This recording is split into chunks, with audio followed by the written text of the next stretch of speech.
Hello and welcome to the Football Parliament podcast, your one stop destination for all football debates, opinions, and discussions. Parliament debate often involves two sides, for and against. But now the matter concerning European football truly has just one side. This is because the matter is the formation of the new European Super League. And to be very honest, I've never seen football fans worldwide, different clubs, different opinions, uniting in the opposition of this new tournament. Today I'm joined with Vedant and Chirag, and we're going to be having a discussion on this new tournament. So, Vedant, what are your thoughts on the European Super League? To be honest, I just don't like the concept of the ESL or European Super League. From a fan's perspective, there won't be any excitement left for big games. For example, this season, we got two Champions League finals. We rejuvenated two Champions League finals, one being the PSG Bayern match, and the second being Real Madrid versus Liverpool. And everyone, the entire football community as a whole, was excited about it. We won't see that because now something like this can happen, I guess, every month or maybe weekly. We won't have that excitement for big games. Plus, worst part being, I support the club whose president came up with this shit. If this league passes, the club we support will play lesser games. The clubs we support will play lesser games, and there won't be any massive underdogs like the Ajax side of 2019 or Monaco 2017. The owners and presidents of the clubs got to decide who plays this league and not the clubs. Mikel Arteta and players didn't even know anything about this until it was around. And same goes for the players of Manchester United because Harry Maguire had a confrontation with Ed Woodward about this. Very good points. Chirag, what are your thoughts on the European Super League? Yes, this is the death of football, as we may say.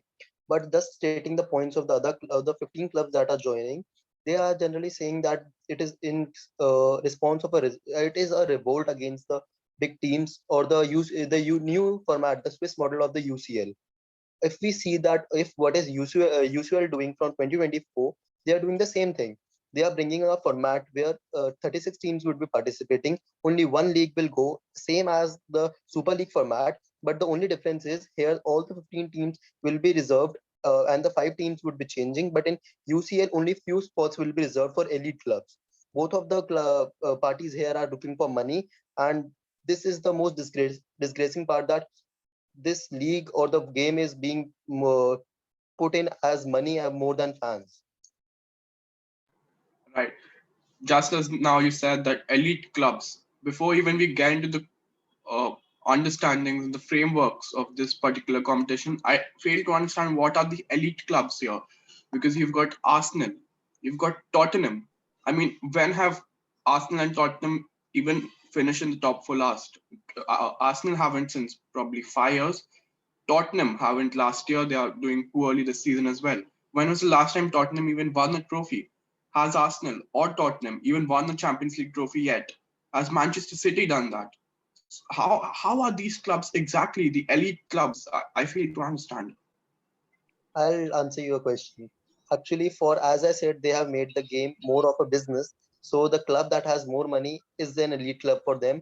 It does not matter it is on 11th position or a 10th position in your league, in your domestic leagues, but the club having money is an elite club for them now. That's Second exactly thing what it being the is. fans. Second thing being the fans. See, Arsenal and Spurs, they haven't won anything recently, but the amount of fans they have worldwide, that their fans can grab the attention to the European Super League. So that can also be a reason why they're a part of this. Although they won't win this Yeah, for sure. that is true. Like if Arsenal participate in this tournament, they'd probably go winless for 2 to 3 years. But the thing is that I, as a Premier League supporter, took pride in the fact that teams like each and every year you would see an underdog story in the Premier League. You would see 2015-16 Leicester City, 2016-17 Chelsea, despite being a top club, had finished 10th the previous season, so going on to winning the title. Then you had Leicester City last year. You have Wolves, who are pushing on. They are always from the seventh to the eighth, and all time Premier League, what I see is that there's always a chance for a surprise, or you can say Sheffield United beating Manchester United. But would we have this in football anymore with the formation of the Super League? I highly doubt so. Exactly. So See, I now, think so. it's a big Chirag can go question to ahead. be honest. Okay. Yeah, Yeah, I would say this is something more drastic, not just for the fans of the big clubs, but for the fans of the lower clubs like the Evertons, the West Hams. They all feel pride when their club beats a big six team. Their joy cannot be matched whenever they will beat a Man U, a Chelsea, or even a Liverpool in the league. But for clubs like us, we would see these matches going again. Like we would be facing Inter Milan, Barcelona, Real Madrid every week. But for how long? Maybe after 10 years from now, we will see Arsenal, the Spurs, lacking behind at the bottom of the table. No one will be watching their matches then. They will also become the underdogs later on. So this makes no sense of changing. And the repercussions, as FIFA and the UEFA have decided, no international matches, no domestic cups, no domestic leagues. This will be very drastic for the players as well as the fans. this does lead us to another point. What do you all make of FIFA's and UEFA's reaction to the European Super League? Do you think they're being overreactionary and, you can say, too strict during this matter? Because we all know for a fact that FIFA and UEFA aren't some angels; they are corrupt in themselves. But what do you think of their reaction to the ESL? I think UEFA is completely corrupt, in my opinion. They're corrupt. Second thing being, last Saturday, I read some news. I read an article. Last Saturday or something, the clubs from the European Super League, Real Madrid's president, Manchester United's president, and Juventus's president, Mr. Andrea Agnelli, they were all in a meeting with Seferin, Alexander. I don't remember his name very well. Seferin, they were in a meeting, and UEFA clearly gave the green chit for this.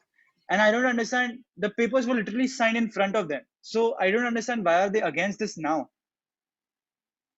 Did they change some certain clauses which is leading to this overreaction or what? I just don't understand.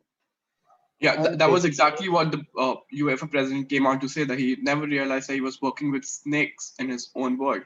So Yeah. probably this could be what he was hinting at. so just answering Kalash's question, as I mentioned earlier as well, this act is also taken as a revolt from these 15 clubs because the new format, the 2024 model of Swiss model of UCL, this is the same format that the Super League is going to follow. The only changes they have fixed clubs, but they won't have the fixed clubs.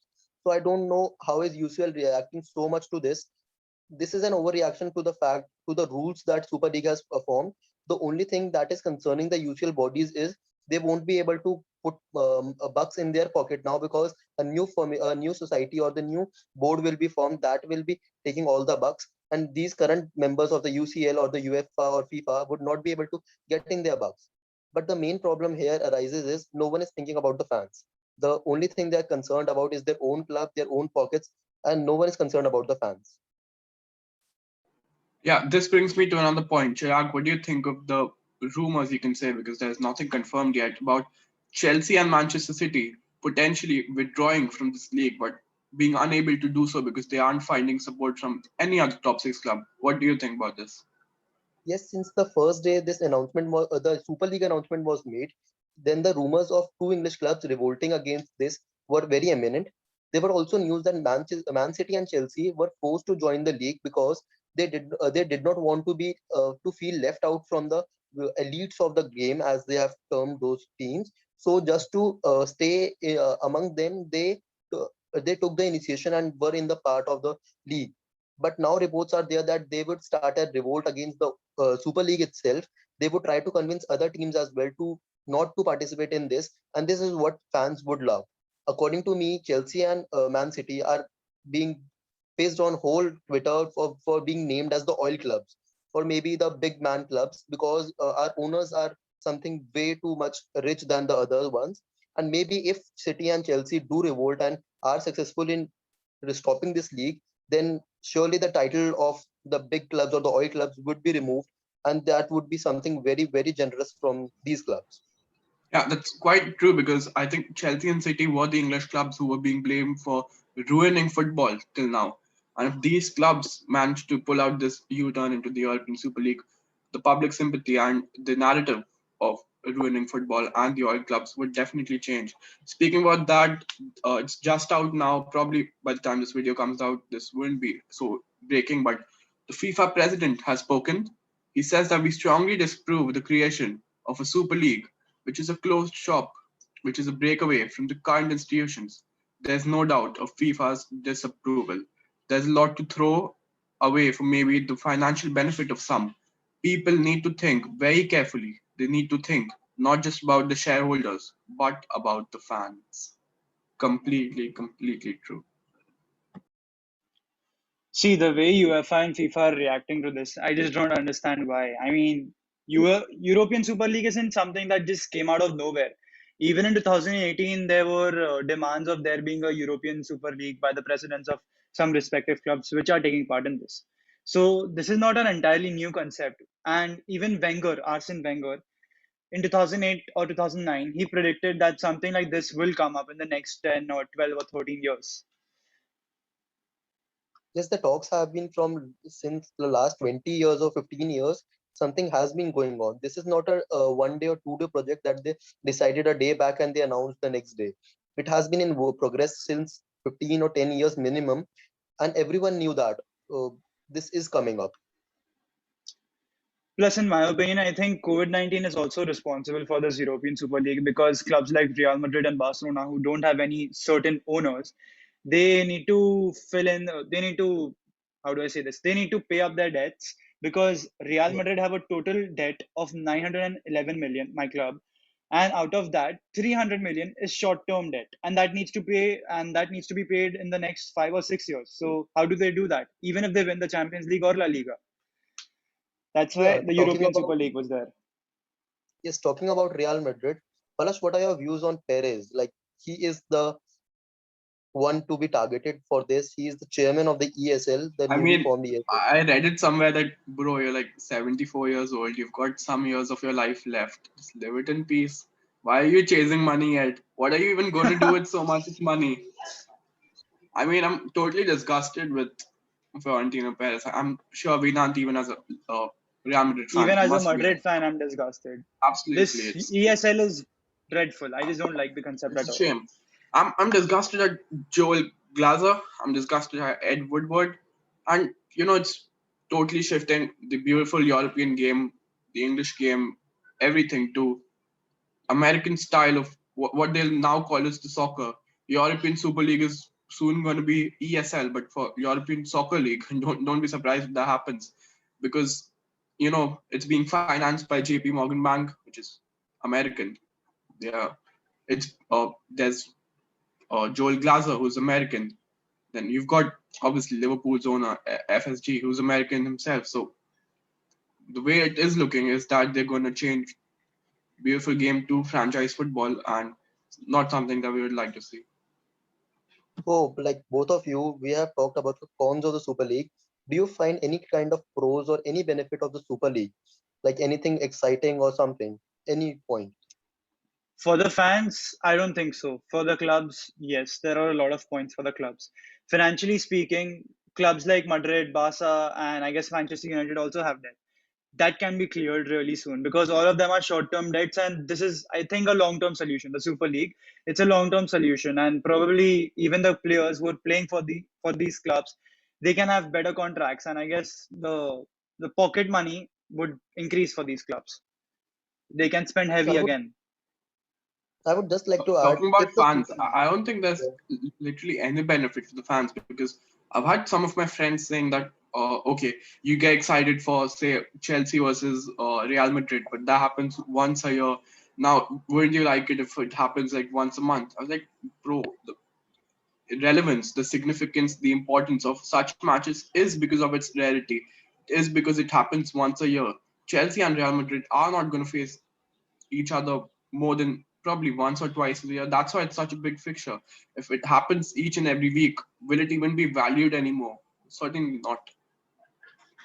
no, but if I could say one point, like UEFA yesterday agreed with the fact in a uh, voting system, 36 to nil voting system, that if they are to continue the if the clubs even continue to become in the normal day-to-day format that we are playing, the Premier League, the Champions League format, then also they will have to go through a Swiss model of UCL that includes the same format where we have only one league and the elite clubs will be having some fixed slots, so that if any elite club is not able to qualify from the normal format, they will have a reserved slot for themselves. So this is the same reason fans won't be happy with the same thing as well. You won't see a Liverpool or a Tottenham leaving the Champions League. They won't be playing in the Europa League from now if this is the format. And I think if some modulations can happen, such as in promotion and relegation systems can happen in the Super League, if they have a Division 2 or something, then it could be beneficial to a certain extent, because just having fixed teams won't make it competitive for any players. They will just get their salary. No player will go for, like, in the 93rd minute. You won't be seeing winners or screamers anymore. Another thing that I was going to say is that the European Super League, if it was backed by the FA, say the Premier League, you would have, as a fan, you would have these matches on the weekends, the Premier League matches on the weekends, and then in the midweek you would have the European Super League matches. Would we mind that really? The problem comes here because the FA is disagreeing with the European Super League, so probably we would be deprived of Premier League action. And this is where the problem comes. But if they both go hand in hand with the relegation system that you just mentioned, we probably wouldn't be even making this podcast, because it would definitely be a lot more easier for the fans to digest. Plus, there are going to That be would have big been games week and week out. The preparation for these big games are really very tedious and very tiring. So the players won't have enough rest. Now, in the last 10 days, Madrid had to face Liverpool twice and Barcelona. All the players looked tired for the game against Getafe. I was watching. Benzema was rested. Modric was playing. He was extremely tired. And so for the other players. So the players, they won't have sufficient amount of rest because you aren't facing a small club. So the manager won't start the B team. so now. If we are into this situation and we are heading towards the Super League, what is the best solution you could see from here? Because Super I mean, League is something we that was. we shouldn't give up, because, like Jamie Carragher very rightly and very hopefully said yesterday on Monday Night Football, that he doesn't see this happening because of there's so many people who are against this, which includes fans, pundits, managers, with Jurgen Klopp also saying, players, and clubs, especially those who are outside the top six, even potentially Chelsea and Manchester City. There's so many people in world football who are against this European Super League. I think we shouldn't give up as of yet. There's obviously going to be a, since I'm a Chelsea fan, we know this for a fact that there's going to be a, what do we say, protest outside the Stamford Bridge at 5:30 in the evening in the Before the UK. 5 And p.m. yeah, right. These are the small, we can say, there being petitions being made. These might not work, but these are the small attempts the fans are making to make the owners realize that probably they should give up their greed and think of the emotions and the passions that the fans do put in the beautiful game. But for me, the main point here comes is, like, Boris Johnson and the presidents of various countries, the European countries, are not going to allow this. They also know how much passion means to football fans, and what is football without passion. So I don't think, like, Boris Johnson has also given his statement that he won't be supporting the European Super League. So the clubs would be forced to stop it or maybe negotiate something. The best solution I could see from here is, if both the Super League and the UEFA come up to a solution in between somewhere, where we have relegation promotion system either, or the UEFA allow the players to play in the domestic leagues as well in the international games, then we could be seeing football towards a good future, or either it will be the death of football. I think let's divert the topic to something else which might or might not be related to the European Super League, which is the sacking of Tottenham manager Jose Mourinho. So, first up, straight question: do you all think it's related to the European Super League? There's nothing confirmed as of yet. Yes, it is. I don't think so. It's related to the European Super League. I mean, just look at Tottenham's recent results. They clearly showcase that. And to be honest, it wasn't a surprise that Jose Mourinho was sacked recently, like yesterday. I think he went to Man United before Tottenham. And what I thought about is that he's the perfect man for the job. And I thought he learned from his mistakes from Real Madrid and Chelsea, but he made the same mistakes. The thing with him is he gets too moody. Plus, he lacks a bit of man management skills with the time.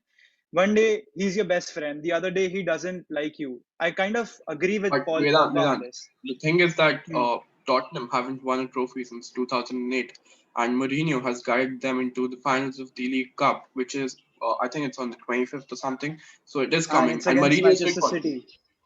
And it's but against Exactly. Manchester Five Mourinho, days City. before right, What is the probability of Tottenham winning this? Even if Mourinho was still the 50-50. manager. exactly, but the probability of Before, Tottenham winning it with Mourinho is With Harry Kane definitely more injured. than With Harry Kane injured. yeah, probability of the Tottenham winning it with Mourinho is definitely more than the new interim manager who's like 29 years of age. Mourinho, do I need to remind you of his track record in finals? He's won like 13 or probably 12 of the 16 finals that he's played in or managed in. So sacking him just before a final, which they went past teams like Chelsea and other big clubs, do you think it is a coincidence that falls in line with the European Super League? No, I agree with Palash here because uh, Tottenham, who are like craving for a trophy for more than 20 years now, I don't remember the exact figures, and a man who has won most of the trophies in the last 20 years, who is having a lot of badges for him, sacking him 5 days before a match where you have the best opportunity to go into and win a match. And as you said that how much possibility or probability is there that Tottenham will win the match? I would say it's still 50-50. Before the match, football match starts, as we discussed, anyone can be an underdog. We are discussing the Super League. We are saying that we want underdogs to win. So before a match, 50-50 probability always is there for any team to win. Either it's Tottenham or Man City. And we know that Tottenham can surprise anyone at like any time. Recently, City did not play very well against Chelsea. Many Chelsea fans also did not see that win coming in the semi-final of the other League Cup. But I can say that if Tottenham could have stayed with Mourinho. Mourinho in these games we all know is the best mastermind to have or is the best person to have in the knockout matches. This is why I think that Mourinho sacking has got something to do with the European Super League because the results have been poor, but then they could have definitely waited till the finals. There have been reports that he has had a disagreement with Daniel Levy about the European Super League, for which has caused the sacking of a very good manager, a world class manager in his time. But do you all think Mourinho's Where do you now? think will he go after this? I mean, that's different conversation. Do you all think Mourinho is finished? No, I think man like Mourinho cannot he'll be be. the manager for Portugal national team or probably Benfica or somewhere.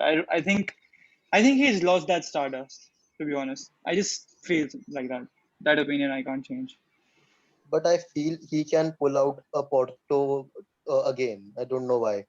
He has the capability of pulling a Porto again if the board backs him. I don't feel I mean, Manu and if Spurs he would back actually him. if he actually managed Tottenham to win a EFL Cup trophy, which would be a first trophy after years, we don't even know how many years. It's been so many, Nine and years. against so many odds against drawing teams like Chelsea, who were playing quite good back then. Then even Manchester City in the finals, they were more tough team, I'm sure. So this would be no less than a Porto. It might sound like an exaggeration, but I think that it's all about trophies in the end. It's all about trophies, and Tottenham are testament to the fact that even though they've got like UCL finals, they've got finishes in the top two, top three. The only thing they lack is trophies, and Mourinho almost guided them to a trophy just for the sack.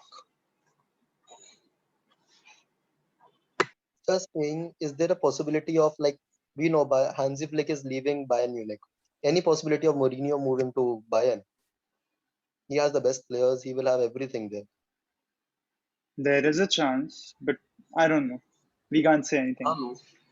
Well, the news is also coming out that not recently, but there could be hints to the fact that Jurgen Klopp could resign, though he has also come out to say that he is there to fight with the situation. But with him openly, media going against the owners of his clubs, I think the other managers should back Klopp as well. I yesterday was when I heard Thomas Tuchel's press conference. He was a bit clueless. He was sounding a bit powerless. every time the reporters asked him about the European Super League, his opinions on it, he was like, "It's not my job. It's all about the owners. It's definitely something above him." But as a manager of one of the big six clubs, I definitely think that they can make an impact. But Palash, according to me, like players and managers do have a contract with a big money contract that they have signed, and there are a lot number of clauses. In their clauses, they have even mentioned things like you cannot say or you can revolt or say anything against which is for something beneficial for the club. According to the owners, this is something benefiting the club, so they cannot voice their opinion against it. They have all signed papers and papers just for this signature only or for their approvals. Anything that of the interest of the club, they cannot voice their opinion. You ask the That's a same very good question to point. Zinedine Zidane, you know what he'll reply? I'm just focused on my final against Cadiz.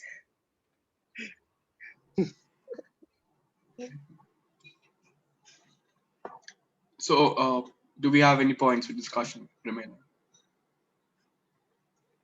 I think that would be it. Thank you guys for listening till the end. Keep listening to our podcast. Thank you, Chirag, for coming. Make sure you give this video a like.